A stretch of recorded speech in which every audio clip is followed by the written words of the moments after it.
जय सिया राम। तो अभी तक हमने श्री हनुमान जी महाराज की कथा श्रवण की।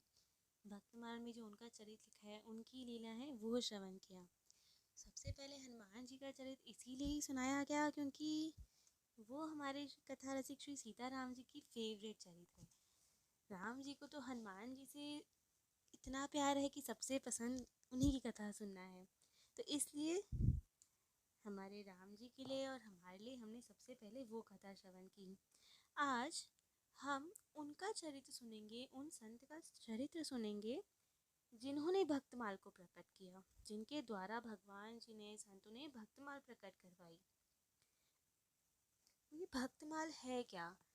जैसे कि हमें राम जी का चरित्र पढ़ना हो, सुनना हो, उनके बारे में समझना हो तो वाल्मीकि रामायण या रामचरितमानस जी होते हैं। कृष्ण जी के बारे में हमें जानना हो तो भागवत जी है, पुराण है। ऐसे ही भक्तों के बारे में अगर जानना हो, अब इतने सारे भक्त हैं जगह जगह, कलयुग में भी हुए, त्रेता में भी हुए, द्वापर में भी हुए, सतयुग के भी भक्त हैं। तो इतने भक्त हैं कि हर किसी के बारे में हम नहीं जान सकते। तो इसीलिए भक्तों को जो चरित्र है वो एक ग्रंथ है भक्तमाल। उसमें वर्णित किया गया है, उसमें त्रेता के, द्वापर के, सतयुग के, कलयुग के, जब उन्होंने लिखा तब तक के कलयुग के जितने भक्त थे सबका चरित्र लिखा है। बहुत भक्तों का चरित्र है। तो आज जो हमें भक्तमाल ग्रंथ प्राप्त है वो इन्हीं संत की कृपा से, श्री नाभा गोस्वामी जी, इनकी कृपा से प्राप्त है। इन्होंने भक्तमाल प्रकट किया है। तो अब ये भक्तमाल है क्या? ये भक्तमाल इतना प्रिय है ना राम जी को, कृष्ण जी को, बहुत प्रिय। बिना भक्तमाल सुने तो वे शयन तक नहीं करते। आगे इनकी महिमा हम और सुनाएंगे कि किस तरह, कैसे सिद्ध हुआ या कैसे हम लोगों को पता चला कि भक्तमाल भगवान जी को इतनी प्रिय है। पहले आज नाभा जी के बारे में सुनते हैं, श्री नाभा गोस्वामी जी के बारे में, कि ये संत कौन है और किस तरह इन्होंने भक्तमाल का प्राकट्य किया। तो नाभा जी कोई साधारण संत नहीं थे, ये ब्रह्मा जी के अंश अवतार थे। ब्रह्मा जी ही नाभा जी के स्वरूप में धरती पर आए। अब ब्रह्मा जी कैसे आए? द्वापर युग की बात है, जब श्री कृष्ण जी अपनी लीला कर रहे थे। अब उन्होंने 2.5 वर्ष तो गोकुल में लीला की और उसके बाद वृंदावन आ गए। जब श्री कृष्ण जी 5 वर्ष के थे तब उन्होंने वत्स मतलब गाय के बछड़ों को, उनको चराना की सेवा ली। वत्स चारण करने जाते थे अपने ग्वाल सखाओं के साथ। तो वो प्रतिदिन जाते थे और बछड़ों को लेके जाते थे, वहीं पे वन में भोजन किया करते थे और खूब प्रेम से सबके साथ खेलते थे और वत्सचारण करते थे। घर से ही उनकी माताएं उनके लिए, सभी ग्वालों के लिए भोजन बना के देती थी और सभी ग्वाल बाल अपना सखाओं के साथ, जैसे नॉर्मली भी आज भी सब मिल बांट के खाते हैं, सभी बच्चे या बड़े, वैसे ही वहाँ पे सब बालक मिलकर, सब ग्वाल बाल मिलकर आपस में मिल बांट के खाते थे। ऐसा नहीं सोचते थे कि हम तो भगवान, मतलब कृष्ण जी भगवान है तो इनको झूठा ना खिलाएं। वे तो नॉर्मल बच्चा ही समझते थे, उनके सखा थे वो। तो सब मिल बांट के आपस में खाते थे, जिसका जो अच्छा लगा वो उठा के खा लिया। ऐसे ही कृष्ण जी भी करते थे, जिस सखा के पास जो अच्छा सा सामान मिला वही उठा के खा लेते थे, अब चाहे झूठा हो चाहे सच्चा हो, वो नहीं विचार करते थे। सखा में थोड़ी ऐसा विचार होता है। तो यही सब लीलाएं चल रही थी। तभी अब वहाँ तब तो कृष्ण जी बहुत सारे मतलब असुरों का उद्धार कर भी चुके थे, सबको पता था ये कृष्ण जी है, ब्रह्मा जी को भी पता था, उन्होंने देखा था असुरों का संहार करते हुए और मुक्ति प्रदान करते हुए। तो एक बार ब्रह्मा जी के मन में बहुत कृष्ण जी के दर्शनों की लालसा उत्पन्न हुई कि चलकर एक बार धरती पर श्री कृष्ण जी के दर्शन किए जाएं। तो आए वे धरती पर, ब्रिज भूमि में आए और श्री कृष्ण जी के दर्शनों के लिए दूर खड़े उन्हें निहार रहे थे। इतने में उन्होंने क्या देखा, यही लीला चल रही थी, भोजन लीला। श्री कृष्ण जी सब ग्वाल सखाओं के साथ बैठ के भोजन कर रहे थे। किसी के भी हाथ से कुछ भी छीन लेना, वही पा लेना, झूठा खा लेना और अपना झूठा दे देना, यही सब लीला चल रही थी। अब ब्रह्मा जी के मन में बहुत संदेह हुआ कि ये कैसे भगवान जी हैं, भगवान जी तो वो होते हैं जो अपने ऐश्वर्य से आराम से बैठते हैं सिंहासन पे, और सभी उनके परिकर उनकी सेवा करते हैं। उनके लिए बहुत सारी भोग सामग्री आती है और वे उसमें से चूज़ करते हैं कि मुझे कौन सा वाला खाना है। सब तो खाते भी नहीं है, देख कर खाते हैं उन्हें कौन सा पसंद आ रहा है, कौन सा खाना है। और यहाँ क्या हो रहा है, यहाँ तो कोई भी उठा रहा है, कोई भी खा रहा है, ना झूठा देखा जा रहा। अब भोग तो पहले भगवान जी का लगता है, फिर बाकियों को प्रसादी मिलती है। यहाँ तो भगवान जी झूठा खा रहे हैं, तो ये तो भगवान जी नहीं हो सकते। अब उनके मन में इतना संदेह हुआ कि उन्होंने निश्चित कर लिया मन में कि ये भगवान जी नहीं हो सकते। परंतु उन्हें लगा कि नहीं, मैंने कुछ समय पहले तो देखा था इन्होंने किसी का उद्धार किया था। यही दुविधा चल रही थी, लेकिन उनका 80% तो मन यही था कि ये भगवान जी तो नहीं हो सकते।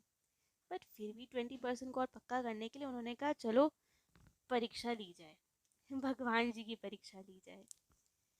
अब तो उन्होंने ठान लिया कि परीक्षा लेते हैं। वहाँ पे सब ग्वाल बाल सखा भोजन कर रहे थे।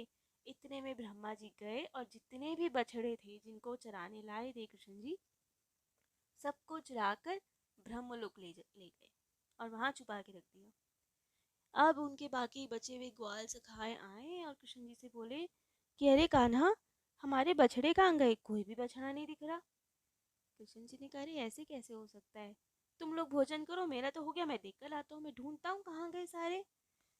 जाके कृष्ण जी ने देखा तो कोई बछड़ा ही नहीं, कहीं ना मिले। उन्हें लगा कि ये क्या हुआ। वापस आए तो देखा कि उनके मित्र भी सब गायब। ब्रह्मा जी उनके सारे ग्वाल सखाओं को भी चुरा के ले गए, सबको ब्रह्मलोक में जाके छुपा दिया। अब तो ना मित्र दिखे ना बछड़े दिखे। कृष्ण जी ने कहा ये क्या हुआ। अब उन्होंने सोचा जरा कि क्या है, थोड़ा ध्यान लगा के देखा तो पता चला कि भाई ये किसने लीलाई कर दी इतनी। तो उन्हें पता चला कि ये तो ब्रह्मा जी की करनी है, कि ब्रह्मा जी को परीक्षा की सूझी कुछ और उन्होंने ये सब काम कर दिए। भाई कृष्ण जी अब कहाँ, वो तो ना घबराने वाले, ना वो तो बढ़िया से मजा चखाने वाले ठाकुर जी। उन्होंने कहा ठीक है भाई, अब देखते कौन लीला किस पे भारी पड़ती है। कृष्ण जी ने क्या किया उसी वक्त, कृष्ण जी ने अनेकों स्वरूप बनाए। वे ही सब बछड़े बन गए और सब ग्वाल बाल के स्वरूप में आ गए। हर स्वरूप में कृष्ण जी, छोटे बछड़े के रूप में, काले बछड़े के रूप में, और उनके जितने सखा थे, जितने भी सखा थे, सबके रूप में श्री कृष्ण जी। और बढ़िया से वही लीला करते हुए, खेलते खाते हुए वापस गोचारण करके वापस आ गए। अब ब्रिज में जब प्रवेश किया तो हमेशा क्या होता था, जितनी भी गोपियाएं होती थी या इन बच्चों की माएँ होती थी या गायें होती थी, सब कृष्ण जी को देखने के लिए ललायत रहती थी और चाहती थी बस कृष्ण जी को ही प्रेम करे, अपने बच्चों पे ध्यान नहीं देती थी। सब बड़ा करती थी प्यार उन्हें। आज तो कुछ अन्य लीला, आज तो सब अपने बच्चों को खूब प्रेम करे, गाय अपने बछड़ों के पास आ जाए, उनको खूब प्रेम करे, उनको चाटे। और ऐसी जितनी माएँ थी, गोपियाँ थी, वो अपने बच्चों को बहुत प्यार करे, जबकि उनके बच्चे थोड़े बड़े हो गए थे अब तो। अब कृष्ण जी 5 साल के, तो सब बच्चे 5 के या उससे थोड़े बड़े बड़े थे। तो अब बलराम जी आए, उन्होंने देखा, उस दिन बलराम जी नहीं गए थे गोचारण के लिए, कुछ काम था वो नहीं गए, कृष्ण जी गए थे बस अपने सखाओं के साथ। बलराम जी ने देखा कि क्या हो रहा है, आज सब कृष्ण जी को इतना लाड नहीं कर रहे, अपने अपने बच्चों को क्यों, इतने बड़े बच्चों को गोदी में चढ़ा के बैठाए हुए, हो क्या रहा है ये। तब उन्हें ध्यान से देखा तो पता चला सारी लीलाएं, कि अच्छा कृष्ण जी ही स्व स्वरूप में है, ये क्या बात हुई। तब कृष्ण जी ने बताया कि ऐसी ऐसी लीला हो गई भाई। उन्होंने कहा अच्छा। अब तो वहाँ खूब आनंद से यही सब चल रहा था। कृष्ण जी हर स्वरूप में हर गोपी के घर खूब आनंद प्रदान कर रहे थे और सब विस्मित थे कि आज क्यों इतना ज़्यादा हमें अपने बच्चों पे प्यार आ रहा है और इतना क्यों हम लाड कर रहे हैं, लेकिन फिर भी आ ही रहा था तो अब क्या करें। खूब आकर्षण हो गया सबको अपने बच्चों से, खूब उनको प्यार करने लगी। वहाँ ब्रह्मलोक में ब्रह्मा जी सोचे कि अभी तक कोई चहल पहल नहीं हुई, कुछ हंगामा नहीं हुआ ब्रज में, ना कृष्ण जी परेशान से कुछ उन्होंने मुझे पुकारा या कुछ, ना किसी ब्रिजवासी के रोने गाने की आवाज आई कि हमारे बच्चे कहाँ गए, ये सब हो क्या रहा है। ब्रह्मा जी नीचे आए, देखा कि यहाँ तो सब सही है, कुछ समझ नहीं आया कि यहाँ तो कोई है नहीं, वापस चले गए। फिर थोड़े दिन बाद आए कि अब कुछ शोर हो रहा है, तो फिर कुछ नहीं दिखा। फिर उन्होंने कहा जरा ब्रिज में अंदर गांव में जाके देखूंगी हो क्या रहा है। देखा तो सारे ग्वाल बाल, सारे बछड़े वहीं इन्हें बड़ा चक्रायन का, तो इन्होंने सोचा कि एक बार ब्रह्मलोक जाके देखूं कि कान्हा जी तो है ही माखन चोर, कहीं मेरे वहां से भी ना चुरा के ले गए हों बछड़ों को और अपने मित्रों को। जाके ब्रह्मलोक में देखा तो सब ग्वाल बाल बछड़े वहीं पे। इन्होंने कहा यहाँ पे भी हैं। वापिस आए देखा तो ब्रिज में भी यहीं। ऐसे तो 4-5 चक्कर काट लिए उन्होंने। अब ब्रह्मा जी के ब्रह्मलोक का समय और पृथ्वीलोक का समय में तो बहुत अंतर है। जितने में उनके 4-5 चक्कर हुए, इतने में तो धरती पे 1 वर्ष बीत गया। 1 वर्ष तक कान्हा जी, श्री कृष्ण जी, सब ग्वाल बाल के स्वरूप में ही सबको आनंद प्रदान कर रहे थे। अब जब इतना परेशान देखा ब्रह्मा जी को, अब तो कृष्ण जी ने लीला की। उन्होंने कहा बेटा मेरी बारी है, खूब आनंद दे दिया, अब तो मैं कुछ लीला करूंगा। अब कृष्ण जी पहुंचे ब्रह्मलोक ब्रह्मा जी का स्वरूप बना के, और अंदर बैठ गए ब्रह्मा जी बन के। और द्वारपाल को बुला के बोला, धरती पे एक नकली ब्रह्मा घूम रहा है, अब देखिएगा वो ब्रह्मलोक में ना आ जाए। अगर कोई और आए तो आप उसे अच्छे से सबक सिखा के वापस भेज देना, क्योंकि बहुत बहरूपिया है वो, तो बिल्कुल ही मेरे जैसा ही लगता है, ब्रह्मा जैसा। द्वारपाल ने कहा ठीक है प्रभु, जैसी आपकी आज्ञा। जितने में अब ब्रह्मा जी नीचे से चकरा के परेशान होके ऊपर पहुंचे, अंदर जाने लगे तो द्वारपाल ने रोक लिया। कहाँ जा रहे हो? उन्होंने कहा अरे ये क्या तरीका है बात करने का, मेरा घर है, तुम मेरे सेवक हो और मुझसे ही प्रश्न कर रहे हो, कहाँ जा रहे हो, हटो मार्ग से। उन्होंने कहा कौन सेवक और कौन स्वामी, हमें पता है तुम बहरूपिया हो, धरती पे घूम रहे हो और हमें बुद्धू बनाना चाहते हो, निकलो यहाँ से। ब्रह्मा जी ने कहा अब इन्हें क्या हो गया, कैसी बहकी हुई बातें कर रहे हैं ये। उन्होंने कहा कि हाँ हमें पता है हमारे। कह रहे अरे तुम मुझे पहचान नहीं रहे हो, मैं ब्रह्मा हूँ तुम्हारा स्वामी। कह रहे हमारे स्वामी अंदर बैठे हैं ब्रह्मा जी, और उन्होंने हमें बताया है कि पृथ्वी पे तुम बहरूपिया हो और ऐसे ब्रह्मा जी बन के घूम रहे हो। अब तो ब्रह्मा जी बड़े परेशान, उन्होंने तो लाठी डंडा दिखा दिया, तो डर के भागे कि ये तो पिटाई कर देंगे मेरी। अब तो ब्रह्मा जी बहुत दुखी हुए कि मैंने क्या परीक्षा ली, वहां पे तो कुछ हलचल हुई नहीं, मेरा ब्रह्मलोक और छिन गया मुझसे। बहुत दुखी हुए। उन्हें अपनी गलती का आभास हुआ कि मैंने शायद गलत कुछ पंगा ले लिया है आज तो। गए, ब्रज में गए, वहाँ पे एक है ब्रह्म कुंड जो आज भी है। वहाँ बैठ के उन्होंने खूब रोए, कृष्ण जी को याद किया, क्षमा मांगी कि प्रभु मुझे क्षमा कीजिए, मुझे समझ में आ गया कि मेरी भूल थी, मैंने आपकी परीक्षा लेना चाहिए। अब कृष्ण जी वहाँ प्रकट हुए। ब्रह्मा जी खूब रोए, इतना रोए कि वहाँ पे जो ब्रह्म कुंड है, संतों के द्वारा, संतों की कही वाणी के अनुसार वो ब्रह्म कुंड ब्रह्मा जी की ही आंसुओं से बना हुआ है। तो अब कृष्ण जी प्रकट हुए, ब्रह्मा जी ने खूब उनकी स्तुति की, उनसे क्षमा मांगी, परंतु कृष्ण जी प्रसन्न नहीं हुए। ब्रह्मा जी ने ये तक कहा कि मैं देखने में तो वृद्ध हूँ, आप किशोर हैं, परंतु हूँ तो मैं आपका पुत्र। आपकी नाभि कमल से मैं प्रकट हुआ, हम नारायण की नाभि कमल से ब्रह्मा जी प्रकट हुए हैं, वही कृष्ण जी हैं। तो उन्होंने कहा कि हूँ तो मैं आपका पुत्र ना, मैं पुत्र तो कितनी भी गलती करते हैं, लेकिन आप तो क्षमा करते हैं ना, मुझे भी क्षमा कीजिए। आपने तो बड़े बड़े अपराधियों को भी क्षमा कर दिया, मुझे भी क्षमा कर दीजिए, मेरी भूल थी, मैंने आपकी परीक्षा ली, आगे से नहीं होगा ऐसे, मुझे क्षमा कीजिए।